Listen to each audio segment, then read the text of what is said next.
மக்கள் தீர்ப்பை மகேசன் தீர்ப்பு என்ற முறையில் 45 ஆண்டு காலம் என்னுடைய பணியை ஆற்றி வருகிறேன். என்னை பொறுத்தவரையிலும் இளவரசரை போல என்றைக்கும் இருந்ததில்லை. இனிமையான வாழ்க்கை நடத்தினோம்.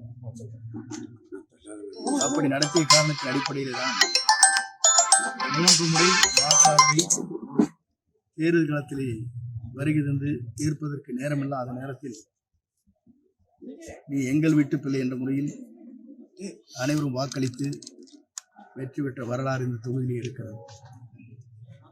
ஆகவே அந்த வரலாற்றுக்கு சொந்தக்காரர்கள் இந்த பகுதியை சார்ந்து இருக்கிற வாக்காளர் பெருமக்கள், கழகத்தின் முன்னோடி பொறுப்பாளர்கள், நம்முடைய கூட்டணியை சார்ந்தவர்கள். அதற்கு மேலே கருத்துக்கள் சொல்வது சரியாக இருக்காது. நேற்றைய முன்தினம் தொடர்ந்து எனக்கு பல்வேறு சங்கங்கள் சார்பாக கடிதங்கள் எனக்கு வழங்கப்பட்டிருக்கிறது. ஒவ்வொருவரும் கண்ணீர் சிந்துகின்ற அளவுக்கு அந்த கடிதங்கள் அங்கே இருக்கிறது. உங்களுடைய தியாகத்தை பற்றி, உங்களுடைய உழைப்பை பற்றி, நீங்கள் செய்கின்ற சேவை யாரும் கொச்சி கூடாது என்ற முறையில் கடிதங்கள் வழங்கப்பட்டிருக்கிறது. ஏன் என்று சொன்னால், உழைப்பவரை எவராலும் வீழ்த்த இயலாது.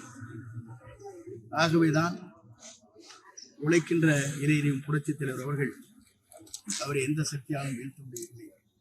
உழைப்பால் உயர்ந்தவர், தியாகத்தால் உயர்ந்தவர், கருணை வெள்ளம் படைத்தவர், மன்னிக்கின்ற தன்மை படைத்தவர்.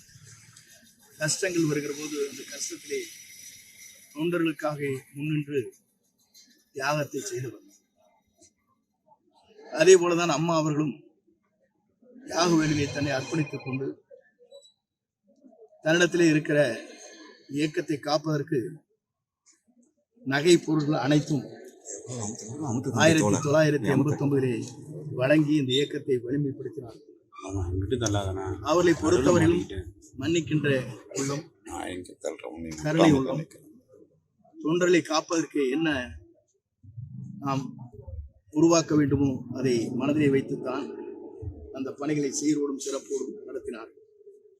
அந்த வழியிலே நாங்களும் அந்த பயணங்களை மேற்கொண்டு வருகிறோம் என்பதை மகிழ்ச்சியோடு தெரிவித்துக் கொள்கிறேன்.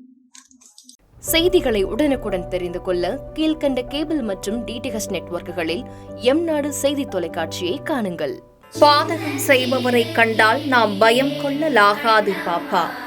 மோதி மிதித்து விடு பாப்பா, அவர் முகத்தில் உமிழ்ந்து விடு பாப்பா.